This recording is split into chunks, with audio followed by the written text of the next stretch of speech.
Redziet, ir tā, ka tieši tāpat kā arī sportā, vai ne? Par cik jūs esat sportisks cilvēks, tad es to kā piemēru tādu iedot. Iedomājieties, ka ir kaut kāds tāds cilvēks, kurš nekad nav bijis sportā, un viņš nezina to sajūtu, ka tas serotonīns izdalās, ka tu esi pārvarējis tās grūtības, un kad ir tas pieplūdums pēc tā skrējiena vai jūs it kā rumpļi tādi viens otram blakus sēžat, ne sarunas, ne kopīgu interešu, neko brīdis, kad jūs sajūtat, kad jums ir jāgrib otra vietā, un tad jūs padodaties vienkārši un saprotat to, ka es jau nevaru gribēt tavā vietā, ja? Ja mēs varam to nosaukt par motivāciju, mēs to varam nosaukt par interesi, par uzvaras garšu, bet būtībā cilvēks grib, lai jūs gribat viņa vietā. Tā kā, ja tu pietiekoši gribēsi, tad man izdosies. Tad, ja jūs viņu atvērsiet un viņa sāks jums runāt un stāstīt un būt atvērtāka jums, kas tad notiksies, kas mainīsies. Bet ja jau jums patīk adrenalīns un jums ar disciplīnu problēma nav, tad kur ir problēma? Šobrīd viss par viņu it kā ir skaidrs, par to sievieti. Neskatoties to, ka viss ir skaidrs, tāpatās neizdodas atvērt viņu. Tad sanāk, ka ar to visu tāpatās ir pa īsu, ar to visu tāpatās, lai vai kā jūs censtos, lai vai ko jūs zinātu, lai vai cik dziļi jūs viņu saprastu, lai vai kādus pārsteigumus jūs taisītu, tāpatās ar to visu beigās iznāk ir pa īsu, jo pēc tam cilvēks atkal aizvarās. Apgūt vairāk, dziļāk psiholoģiju, un tad labāk zināsiet un sapratīsiet viņu, un tad viņai tās bailes pazudīs. Šķiet, vai jūs no savas puses jau esat visu izmēģinājis, un vai jums dzīves laikā pietiks laiks, lai izmēģinātu visu, tā taustoties, mēģinot, varbūt man ir jāizmācās tagad psiholoģija, un tā es varēšu otrā, vai jūs vispār esat spējīgs otrā mazināt kaut kādu sajūtu.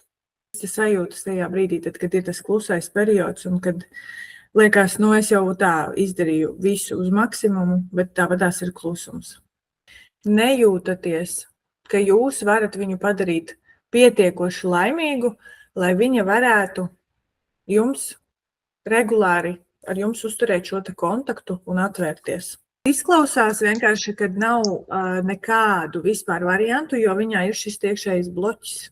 Lai vai ko jūs darītu, nav vispār nekādu variantu, jo ar to bloķi jau mēs neko nevaram izdarīt. Ne es, ne jūs, neviens neko nevar izdarīt ar viņas bloķi, un viņai šis bloķis būs līdz dzīves beigām vienmēr, un tā arī jūs varat tad skatīties citu sievieti, kurai citai būs sakal cits bloķis. Visu zinu, jūs jau zinat, jūs jau visas izlēmas, ka visām sievietēm ir bloķis. Sievietes, kas būs jūsu dzīvē, visām būs šis kaut kāds bloķis arī līdz mūža beigām.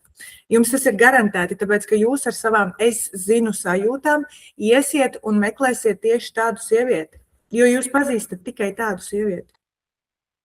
Jūs jau visu zinat, jūs jau visu esat izdomājis, jau saplānojis līdz dzīves beigām. Viss plāns ir gatavs. Es zinu, viņai ir bloķis, un es ar to bloķi neko nevaru darīt. Viņas vietā, tāpat kā ar studentiem. Jūs varat studenta vietā gribēt pietiekoši spēcīgi, lai tas cilvēks dabūtu to rezultātu. Vai vienīgais, ko jūs varat darīt, jūs no savas puses, kā speciālists, kā pasniedzējs, jūs varat izdarīt savu darbu, bet otram ir jādara viņa darbs.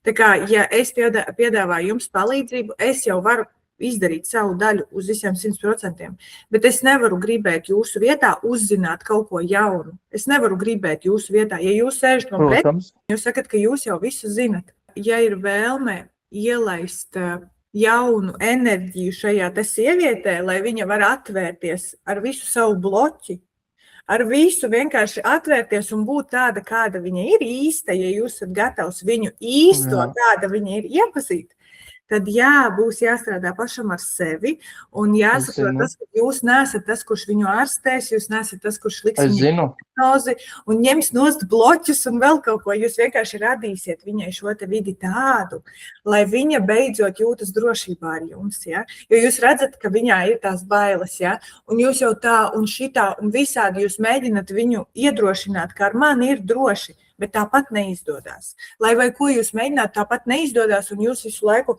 fokus uz bloķi, bloķis, viņai ir bloķis. Tad šķiet, ka jūs ar to, ko visu zinat, pilnībā visa jūsu pieredzes bagāža, to visu metam miskastē un pierakstam vienu noteikumu, ko es tagad tūlīt jums pateikšu, un jūs izmēģināsiet, un tas nostrādās, un burvju tabletīte ir izdzerta. Tas viss, ko jūs jau zinat un jau esat izmēģinājis, tas viss ļoti, ļoti forši jūs ir atvedis uz turieni, kur jūs esat tagad.